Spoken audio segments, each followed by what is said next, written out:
Welcome to Talking Giants, presented by SeatGeek. I'm your host, Bobby Skinner, here with my co-host, Justin Pennick, and we got a bonus podcast. We got Justin Pugh. You may have heard of him. He plays for the New York Giants. I think this is our first in-season player interview. Like, we usually stick solely to putting them in the offseason, Justin, which still is the philosophy. But bye week, we're like, you know what? Let's put out a damn bonus episode. How you doing? I'm doing good, Bobby Skinner.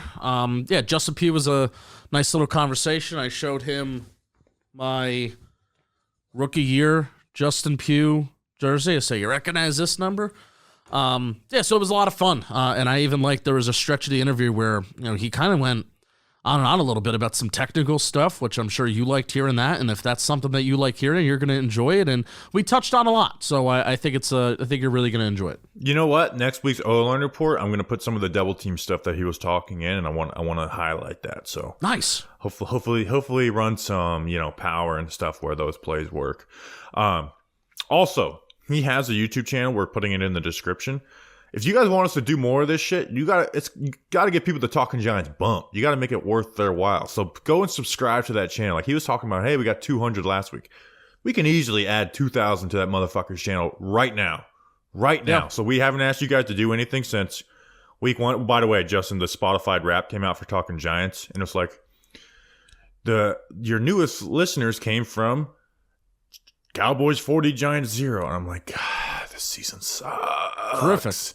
Terrific. I know. It's like I was looking at those, like this is ruining my mood. Last year it was the coolest thing ever. Let's go through it. By the way, I love everyone sending us their Spotify raps. Like, please keep tagging us in it. Yeah, please don't think that we dislike that. So this is only on Spotify too, this is only like a third of our listeners. I didn't even see that we were able to see our own Spotify. I get an email from it. I think it's from when we were on the Anchor app. Oh, and Anchor is owned by Spotify. We still get it, which is kind of crazy. Like I could just get the email about it from my other email. So top episode was the playoff win. It was streamed 999% more than your average episode.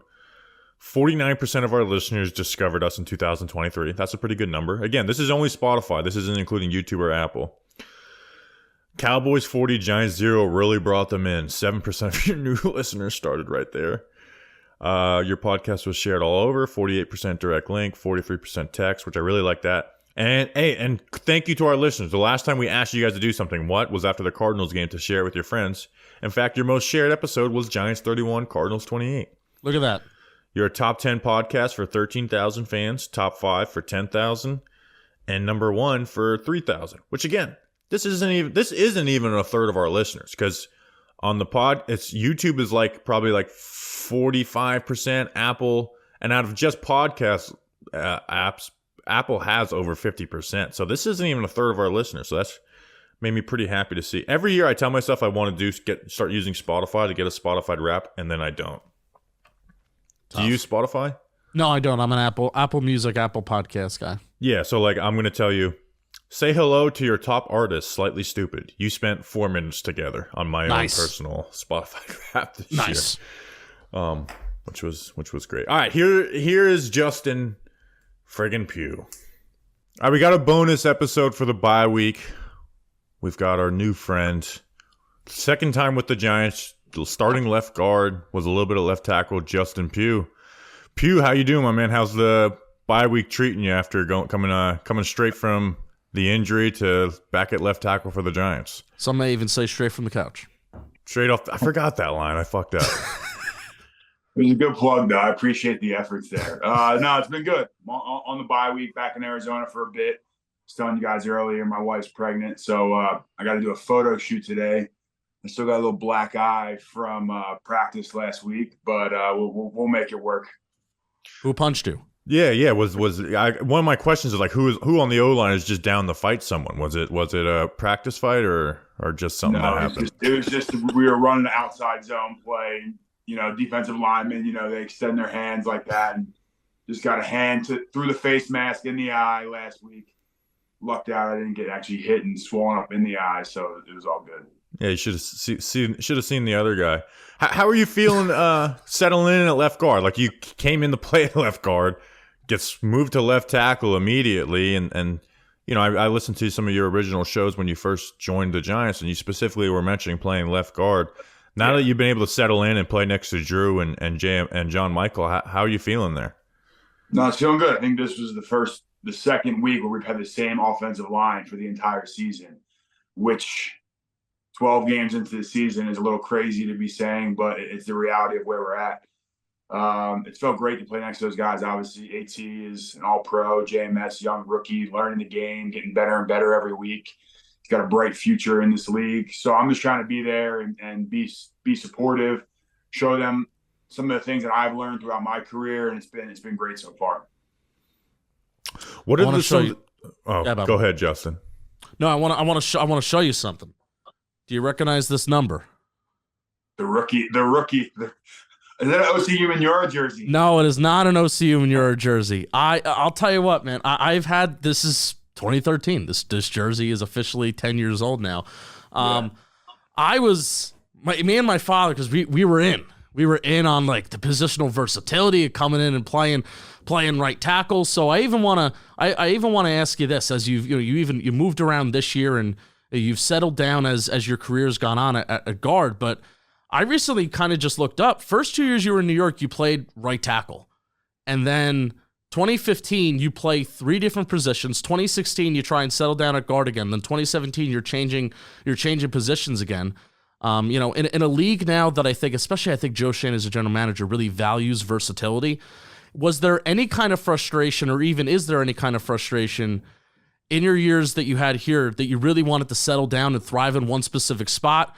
Or like a guy like David Deal was like, I'll just play anywhere and I'll do anything. Yeah, I mean, I think for the good of the team to go out there and play any position, it definitely helps. To be able to swing out to left tackle on Sunday Night Football after not playing left tackle for 8 years, really 15 years when you go back to college. I played, I think, 1 game against the Commanders back in the day at left tackle. It's not ideal for the player because you get paid to play one position. You get paid to be the starting left tackle for the New York Giants, whatever that is. The more you do, the less you get paid is what we always say. You want to be really, really good at one position, and that's going to take you to where you want to get to. But for me, I've always been a guy where if the team needs me, I'm going to do it. And it's hurt me at points and times in my career, and it's helped me at points and times. And it's the reason why the Giants brought me back this last time, because I can do those things. And like I said before, I'm not out here playing for another contract. The only reason I am with the New York Giants right now is to help the organization that helped me, that drafted me. That's literally the only reason I'm there. I've missed playing for this fan base. I've missed being involved.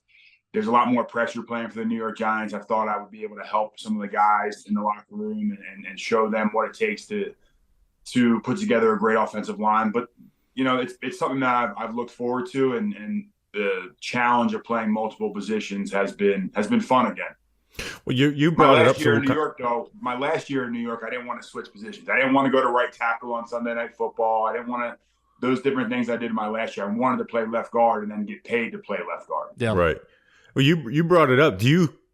Obviously, I'm not asking for the full plan, but are you kind of in on playing again next year? Like, whether it's with the Giants or whoever, are you working to like add more years to your career, or do you kind of feel like this might be it? For the past few years, I thought this was going to be it. And here I am playing in year 11. If it works out and I'm back, I would love to be back. I'm not going anywhere but New York. Like, I'm not going to go play for any team next year. The goal is to end my career at the New York Giants. That's another reason why I came back, to finish what I started. There's something special about being a New York Giant. I always wanted to be a New York Giant for life. Obviously, that wasn't in the cards, but I'm able to kind of right that wrong in my career, like personally right that wrong for myself. So that's kind of how I feel this ending for me. What's been the hardest part? Like, you had the injury, came back. What's been you look like the lightest offensive lineman out there. What has been like the most difficult part? Like, whether it's getting your technique back right, the strength, the physicality of the game. What's been the hardest part at this point of your career? And having to jump back in there. Learning a new playbook, and then 3 days later going out and playing an NFL game. Like, that was the hardest part. And that you're continuing to learn those nuances week in and week out and get better and better. That's been the toughest part. I've been this light playing for the Arizona Cardinals the last few years. I've been playing better football. I take a different approach where I'm more aggressive in my sets. Obviously, when you're not as big of a guy, you're going to struggle with some other things, bull rushes and things of that nature. But that's why I'm more aggressive in the style that I play. And there's going to be some good plays. There's going to be some bad plays. And that's the nature of the position, offensive line. You need all 5 guys firing on the same cylinder. But if you play with good technique, you can overcome a lot. Yeah, I mean, I thought that stood out like right away, even like, having some struggles coming back through. It's like, okay, but his technique is sound. It's quick. Like you said, you're jump setting guys. You're playing aggressive with your pass protection. I thought it was like, man, that, outside of Andrew Thomas, and I think Andrew Thomas' technique is so good because he's able to do so many things like that circle, like that little circle technique he does with his hands. Not a lot of guys can do that because they'll just get bulled. I was like, man, he's the most sound, has the most sound fundamental techniques on the line. And like you said, I think that can make your career longer. What you mentioned run plays and stuff. What is your favorite run play to go to? Because that's what I like watching is going, whether it's GH counter or whatever. What's your favorite run play you like to run? Yeah, obviously, I think a zone scheme is favored for me, getting up to the second level, getting on linebackers, pin pull schemes, getting out in space where I'm, I think you look at a play like we had against the Commanders where we did a pin pull on Saquon in like a 30-some yard run. Plays where you can show athleticism and get out in space. Obviously, at the end of games too, you have to be able to run gap scheme and be able to use footwork. And there's a footwork that I use called Rocker Crowther, where like you kind of you take like a gather step, you kind of step, and then you go back into the defensive lineman, use leverage, get up under the lineman. But when you run double teams, you have to know how double teams are supposed to be executed, where the post player, which is typically the guard, is supposed to lift up the defensive tackle, and then the left tackle or tackle in general hits the hip and moves the defensive lineman out of the way. A lot of guys hit up high, and when you hit up high, you'll see both the guard and the defensive lineman, their kind of bodies go like this, and then they come right back to neutral. And a lot of times the defensive tackle ends up making the play in that standpoint. So if you see a lot of my double teams, I'm always attacking the hip because the hip displaces defensive linemen out of the gap. And that's just something I've learned throughout my career. It's all about hitting the hip. It's all about leverage, all about getting low. And I've seen 380-pound guys get bowled over. It's how you are aggressive with your hands, how you play with technique. And I told everybody when I got here, I'm going to get beat. There's going to be bad plays. Jonathan Allen's making $20 million, and I'm making $1 million. There's a reason why that's happening right now. And that's where in this league, people have the unrealistic expectations at times of what the NFL football should look like. And it's not always going to be pretty, but as long as you find ways to win games, that's the end goal.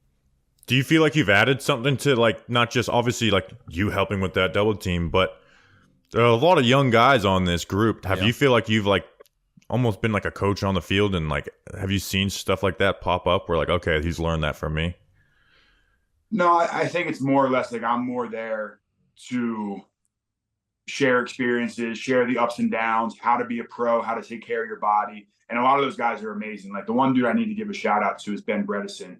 He's been the heart and soul of that offensive line.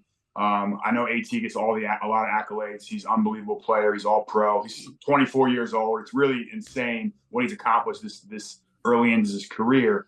And you have JMS, rookie. He's learning it. But Ben Bredesen has done a tremendous job of being versatile as well, playing left guard, center, right guard. He's at time. I mean, for me, an outsider coming in and learning it, he's been the heart and soul of that offensive line. I think that's interesting that you brought him up because we talked about your versatility, and I've kind of been on the Bredesen train for a little while because, I mean, last year he put up good ball at left guard. And this year, because they drafted JMS, they wanted to play Azudu, and they had someone they paid and Glow, it's felt like he was kind of punished for his ability to be like the best of those three, where they were moving him all over the place. And you've seen it this year. I think he's had at least 3 starts at both guard spots and center, at least 2 games at center. And you see, like, even those first games, he'll struggle at that new position and then kind of get it down, where I thought he's had a couple good games in a row at right guard. I actually believe like he should be one of their priority free agents to bring back with some of the depth issues. So it's cool to hear you talk about Bredesen, because he's probably been one of the least talked about players on this team for 3 years, and I kind of view that as in a good way. Yeah, I mean, I think the other thing that's tough with offensive line play, game script also dictates how the offensive line is going to look. Like if you had, who's the best offensive line in football right now? The Philadelphia Eagles offensive line is considered one of the best, or the Detroit Lions offensive line. Look at their game scripts. Look at how the game is unfolding. They're up in games. They're able to run the ball. They're able to have play action. When you get down in games and you're struggling, it makes the offensive line look even worse. Offensive line is one of those positions where when things are going well, no one talks about it. When things are going bad, everyone wants to figure out what's the issues. Even some of the best offensive line throughout history have issues on it. It's just the nature of the business of the position. So that's where I think like guys, I don't want to say unfairly because it's a job. If someone could do it better, someone else would be in there starting. That's what I always say. If you don't want me to be the starting left guard, have the team you want, find somebody. In 11 years, it hasn't happened for me. It's just tough because it's such a nuanced position. I seem like you know what you're talking about when it comes to it, but it's very complicated and nuanced. There's guys like that specifically do this for a living. Look at the Charles Bentley, a guy I train with out here in Arizona, or Duke Manyweather in Texas, that this is all they focus on because of how intricate it can be. We talked about Bredesen Jam as a rookie. How is Glow handling it, right? Because he was their big, he didn't get a huge free agency contract, but he was their biggest free agency signing of their first regime, and then came back in, played well after really struggling, and then, you and Bredesen are in there, and I agree with that. How has he handled that? Because that's got to be tough on him. I love Glow. He's a great professional. He's been in the league for a while. He knows what it takes to play at a high level, strong. He easily could be starting over me right now. I mean, honestly, like they easily could have Bredesen at left guard and Glowinski at right guard. Obviously, there was decisions that had to be made, and I came in and, we had some injuries, but now we're fully healthy and have that ability. If something were to happen, knock on wood, to Ben or I, Glow's going to go in there and we won't miss a beat. He's a true professional. He can play in this league. I think he could be playing right now for us, but unfortunately we've had, competition brings out the best. And me and Ben know that if we have struggles and would continue to struggle, that Glow will be put into the starting lineup right away. So I think it's a great thing to have a player like Mark Lewinsky in the locker room. I'm just hoping we can it's 2 games in a row with the same O-line. I just want to finish it until Neil gets back, obviously. But I'm tired of the musical chairs. It's been good to see that you guys put together a couple of good games where you guys been able to push the ball down the field. Where I know you weren't there for the first few weeks of the season, and it was just, man, this is a struggle, especially when you're playing teams like Dallas and San Fran. Let's get into some different stuff. Who on this O-line is just down to fight someone, right? Because Gates and Feliciano of the past were kind of those guys. Who is like even if it's not even right, they're just like, all right, I'm going to throw a punch because that's what I do. Yeah, I think Mark Lewinsky's that guy on the offensive line. I pride myself on going after and picking up my quarterback and making sure people stay away. We saw the Dallas clip where the guy kicked me because I kind of was getting in his face a little bit. But it's become like I'm always about the pack mentality. All of us have to be on board. All of us have to do that. But I would say, Mark Lewinsky would be one of those guys, Ben Bredesen. I mean, JMS is learning it. He's just getting back into the swing of things. So I think he's going to be a great player for the Giants, and he's going to be one of those instigators. So if I can rub off on him a little bit, that will be the way to do it. Yeah, he's got a little bit of. I was in Minnesota for a couple of years. He's got a little Minnesota nice to him. We gotta wear that off. And just be an asshole at that center spot. That's what we'll do. We're gonna wear him out a little bit as a rookie with getting some snacks and doing some things for the guys. So I will pass on what David Deal and Chris Snead did to me as a rookie to these guys. Now, and with that pack mentality, I'm glad you brought up David Deal and Chris Snead because growing up with that 07 unit, even some of the 11 guys, I feel like as a fan, I just took for granted being like, yeah, all offensive linemen are together and they have meals and like they're just so together and they're like family, and that's every offensive line. And I took that for granted kind of growing up as a Giants fan, and then you come back here and you're, I'm seeing articles being like, well, I want to kind of reinstate that. I want to reinstate the chemistry and the close-knitness of an offensive line group. And I'm like, man, I kind of thought like every room kind of had that, but you're coming back here and you're instilling that.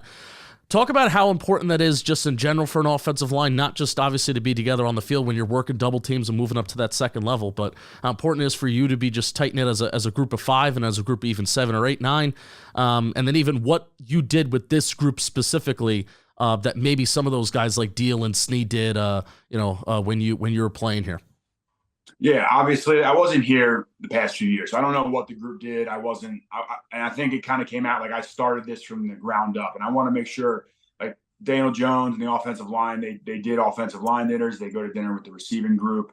But I live for the offensive line dinner. When I got to Arizona, the best group I've been a part of was the last few years. I was a Cardinal that every Thursday, non-negotiable, we're going to someone's house, we're having a dinner.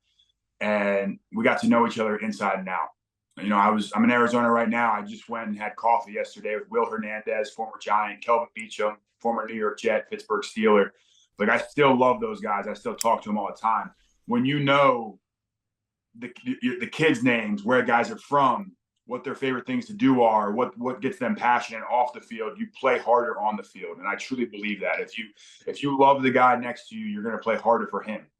And offensive line play is all about doing your job, but also doing the guy next to you's job a little bit, making his job a little bit easier than doing your job. And that's something that I think has changed my mindset. You look at the Bill Belichick, just do your job. That's all you have to do. That's not offensive line play. That's incorrect. In offensive line play, do your job and then also make the guy next to you's job a little bit easier. If you're passing off a game, flatten that defensive lineman so the left tackle has an easier time on a double team block, really hitting that hip to make sure the center gets knocked over the center's face, and now all of a sudden it's an easier job for him. And that's just the one thing that I will always iterate, and I don't think we had that when I was here the first time. My rookie year, all those guys kind of fell out due to injury, contract, moving on, whatever it was, moving on their career. And then the next phase, like me, Weston Richburg, Eric Flowers, Bobby Hart, we weren't close enough. And that was the downfall of that offensive line because we were super talented. Eric Flowers went and got paid elsewhere. I went and got paid elsewhere. Weston Richburg got paid. Bobby Hart got paid. All of us are good football players, but we didn't gel as a unit, and that showed on the field. You mentioned being in Arizona. It kind of just hit me. How big were you smirking when and back-to-back years versus the Cardinals, the Giants gave up 8 sacks? And we're like, yeah, that's the offensive line you built, Dave Gettleman. I wanted to beat the Giants. I wanted to prove to Gettleman that he made the wrong decision. But at the same time, and I've said some bad things about Dave Gettleman right out of the gates because I was, hurt. They let me go and they went a different direction. But if I was Dave Gettleman, if I was a GM of the Giants, I would build the team exactly how I wanted to build it. I would go out swinging the way that I felt the team should be built. And I think Will Hernandez, a guy that was on those teams, one of the best right guards in football right now. He's playing great. I think it goes back to playing offensive line in New York is different than most cities. Playing offensive line in a place like a Northeast team, you look at the Patriots, you look at the Giants, look at the Jets, look at the Eagles. There is a different pressure when playing in a city like this, regardless if we want it to be there or not. It is there. And it's harder to play in a city like that because of how passionate the fans are. And that's what makes it so great. It's the reason I wanted to come back. But there's almost like I almost would redshirt guys. The first year they get to New York City, it's like, hey, this is how you survive in New York City first. This is how you get around. This is how you deal with the media. And then you go play football going forward. Almost like Aaron Rodgers in Green Bay. Go sit behind Brett Favre for a few years and learn how to be the GOAT. But in this business, if you draft someone in the first round, you expect them to play and play well on Sundays. A lot of offensive linemen struggle early on in their career. Lane Johnson, no one remembers Lane Johnson his first year in the league. People wanted Lane Johnson out of there. He was struggling. And now he's the best right tackle maybe of all time. So it's just it takes time for this position group. You're doing your own podcast, the Net Worth Show. You're giving financial advice, and that's media in its own right.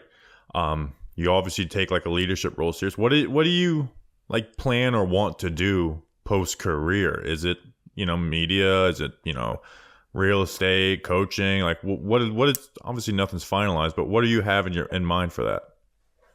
So obviously I'm just gonna the next few years I may play another year, I may not. We'll see how the football shakes out, which is his own beast in and of itself. I've gotten involved doing my own podcasts. Net Worth with Justin Pugh, basically talking about the business of sports. I love the business of sports. I love seeing how the dollars affect everybody. You look at the NIL space right now. I've been talking about that recently, and how, I think Matt Rule came out and said it takes $1 million to $2 million in NIL to have a good quarterback in college football nowadays. And it's great to see that kind of curtain be pulled back on college sports and the business of it. So that's one area that I'm super interested in. I'm working with Athlete Podcast Network. They've helped me put the show together. It's been great. I love interacting with the fans and talking about that.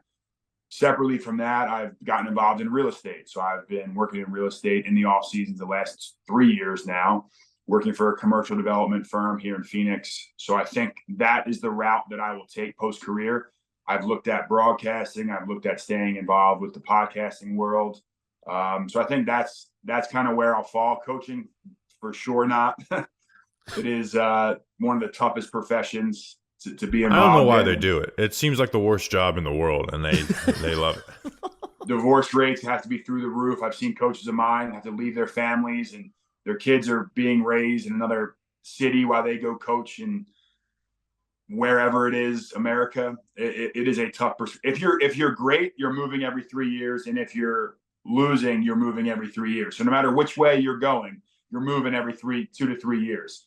It's very rare you have a person like you look at Penn State or Belichick or places that have had the same coaches for years on end.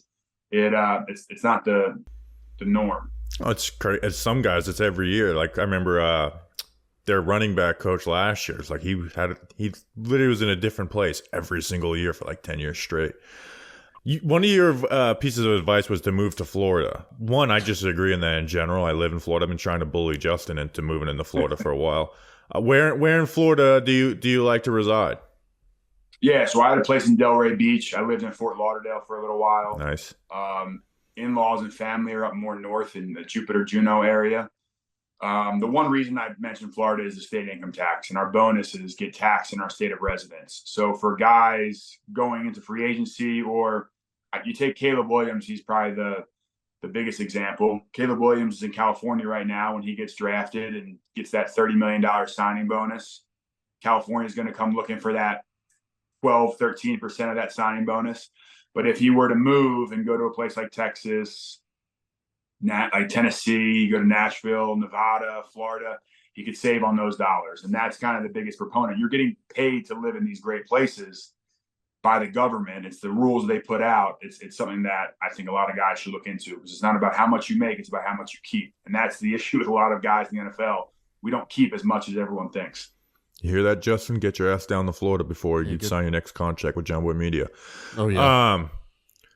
Justin, I know you had a couple other I have a trivia question. things. Perfect. Trivia question. 2012, Syracuse Orange. Your last year. You had 3 of your teammates from that year. This could be either really easy, or I'll gauge you out. Then the next time that we talk, then maybe I'll boost up the difficulty. You had 3 of your teammates from that year that were either drafted by the Giants or eventually came here to play for them. And who are they? So it was myself. It was Ryan Nassib. That's the easy and one. It was Jason Bromley, a defensive tackle. Yeah. And then do you know who the third one was? He was not drafted by the Giants, but he eventually came here to play. He eventually came here to play. Would it be Riley Dixon, the punter? Yes. Ding, ding, ding, ding, ding. Correct. Too easy. This is what happens. You got to know your teammates. You got to know your guy. Devito, a Syracuse guy too. What's it been like in the locker room with that, right? Because like it's kind of in a season that hasn't went the way that anyone wanted to. It's kind of crazy, like the Devito mania. I don't think he's even as talented as people make him out to be. And he's like almost having to like be like play it up a little more. I wish I don't wish that he was faking it, but there is no way this kid could fake how he is, and it's unbelievable. It is.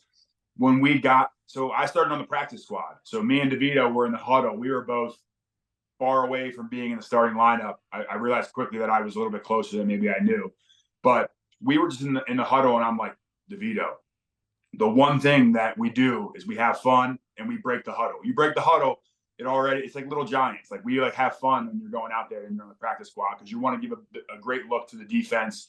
So he took me and him, just always were joking around about breaking the huddle and having a good time.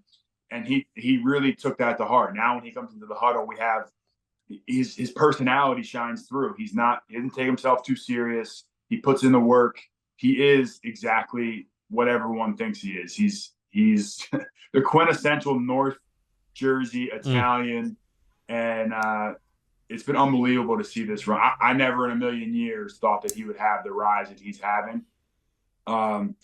Fame-wise, I'm saying, not football-wise. And I saw him at a Primo Hoagie the other day, and there was a line around the block, and I just started laughing out loud. This is a North New Jersey Italian phenomenon. I think they played the Sopranos song when he came out. Yeah. Doing this in the stands, like it's amazing to see. He got like a 3 times louder pop because I was in there this weekend, and he got like a 3 times louder pop than Saquon did, which is nuts. This is the last. Let's not take Saquon for granted. He is he's a great player. I know, but it's nuts that Saquon is a certified star, and Devito got a bigger pop than him this Sunday. That's crazy. I couldn't even hear it because we were running out. I didn't get to see from your guys' perspective. You got a nice return. You got a nice little return. I'll take what I can get. But I do Saquon and Devito. That's a whole nother level now. Yeah. Last question I'll ask. You're very friendly with the media. Which reporter do you dislike the most, though? Please be honest. Dislike the most. I will say. And we have an award for the best Giants reporter. It's the name of the award is best. Not sure if you're a good person, but best Giants reporter. Presented by Kadarius Toney Award, presented by Talking Giant. Basically, you know how they have the Good Guy Award, which we think you're going to win. By the way, it's kind of like our spoof of that because like it's funny that the media gets to decide who's a good guy by who's a good guy or not, like who's nice to them. Which you're gonna win that. But so who do you dislike the most, and who should win the Toney Award this year? Okay, so I'll say I'm going to start with a few of my favorites, just because I want to give those guys a shout out. Pat Leonard's great. Art Stapleton's one of my favorite of all time. Kim Jones is unbelievable. Now this one, he's climbed back into my good graces. I had an article a few years ago when we played the Philadelphia Eagles where it said Justin Pugh hates the city of Philadelphia, and I caught me a lot of slack with friends and family. Jordan Renan. You're from Philly. We just had him on 2 days ago. Exactly. So Jordan put this article out. I think the boss of his had that article. So me and Jordan, I used to love Jordan. We both had great conversations. He put that article out. I didn't talk to Jordan for like 3 years. Good. This man has climbed out of my doghouse, and me and Jordan are back. I went on his podcast recently, so I don't still have animosity towards Jordan. We're actually in a great spot right now. He's a great guy. But that would be the one guy that I've had issues with throughout my career. But as we've gotten older and as we've both matured, we came back around, and he's a great dude, great reporter. But you don't forget, though. You don't forget. You always got to remember. But Jordan, like I said, I went on this podcast. We've had some great conversations. But that was the one rough relationship I've had with any media member. We've talked about it on his podcast, so I know I can air it out here now. He really wants to win the Toney Award. He didn't get it last year because one of our interns broke news and he didn't credit him. Also, I like Joe Judge, unlike most Giants fans. And Sunday he was right next to him talking to him, so I FaceTimed Jordan and he didn't answer. So he's kind of getting in my bad graces. He's out. Now. I mean, especially now with this story, he's out. Sorry, Jordan. Out of the running. I'm sure that was. I forgot that. Obviously, I wasn't here during the Joe Judge year. It was 1 year, right?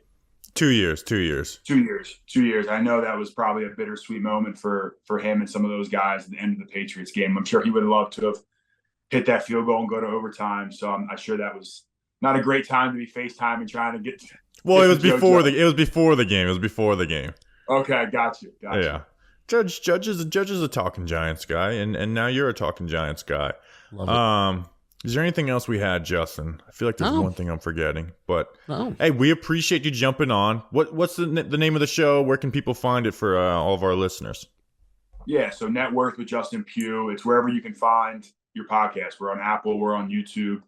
I've had the subscribers have been jumping up. I'm getting like 100 or 100. I think I had 200 last week. So it's getting good. We recap Giants games. I give out the Puny Badger of the Week, which the puny badger. They used to call me puny when I was in college, back to saying I'm one of the smallest offensive linemen. And then I went from 5 reps at 225 to 20, whatever I did before I left for the combine. So a lot of the guys would call me puny, and then I obviously had fought through adversity and made it still going. So I always give out the puny badger of the week to someone that is exemplifying, the right things on and off the field. And this week we gave to Bobby Okereke, fighting through adversity, injuries, playing, getting the pick. Should have had 2. But yeah, it's been a fun ride so far, and it's trying to help athletes. I'm working with Athlete Podcast Network, which is kind of the back end, helping set up all the cameras, lighting, but also help come up with the script every week and do those different things for athletes. So it's been a fun ride so far. Justin, make sure I keep on saying, I know you're both named Justin. Pennick, make sure we put the link of his YouTube channel in the description. Let's get him the Talking Giants bump. You got it. Because we're very appreciative of you spending some time in your bye week with us. So enjoy Arizona. Actually, that was the last thing I said. If you do retire, can we break the news, or are you going to want to break it on your own podcast? That's a tough question. That's a tough question. I've had a few people ask it. Even my nephew wants to break the news. He wants to put it on his Instagram with 17 followers. So we'll see that. I don't know if I'll how that retirement will go. Let's hope it's a few years down the road. Yeah. That's what I'm saying. A few years down the road. So it's very funny.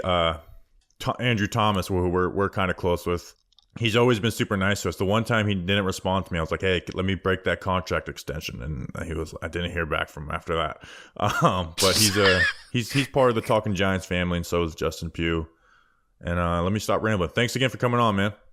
No, I appreciate you guys. And the one thing I will say, it's like, obviously, with how passionate this fan base is, it's great that you guys kind of provide that insight and that look, where it's not just glancing at it on TV and making a quick judgment. You guys dive into it, and that's something that makes this fan base special. So I appreciate it. Appreciate you, man. See ya. All right, see ya. All right, thank you, Justin Pugh, for jumping on the show. There was multiple times in the interview, Justin, where I'm like, how do I address Justin Pennick? And then finally, by the end, I'm like, I'm just going to call you Pennick. Which you've never done that ever before. I know, but I kept on being I kept on wanting to say something to you, but I didn't want to confuse him. So very, very good job by me on that. That was a fun interview. People have picked up that I never call you Bobby, or I never call you Skinner. I call you Bobby Skinner. There are some people's names that just require you to say their first and last name, and Bobby Skinner, your name is Eli Manning. Your name is one of them. You don't just say Eli. Hey, actually, you do. I do, but I always just say Bobby Skinner, and you never say Pennick, and you never say Justin Pennick. It's just Justin. A lot of people do call me Pennick. My middle name is Kyle. See, I didn't know that. Yeah, a lot of people. Some people call me Kyle. And Kyle. My family will call me Jay. Hey, Jay. Justin Learn Kyle. something I feel new. like there's someone named Justin Kyle. Pennick, me. Oh, you know what? It's the American Sniper, Chris Kyle, I think it is. Nice, yes. His last name was Kyle. All right, that's a bonus episode. We'll be back Tuesday for a mailbag podcast.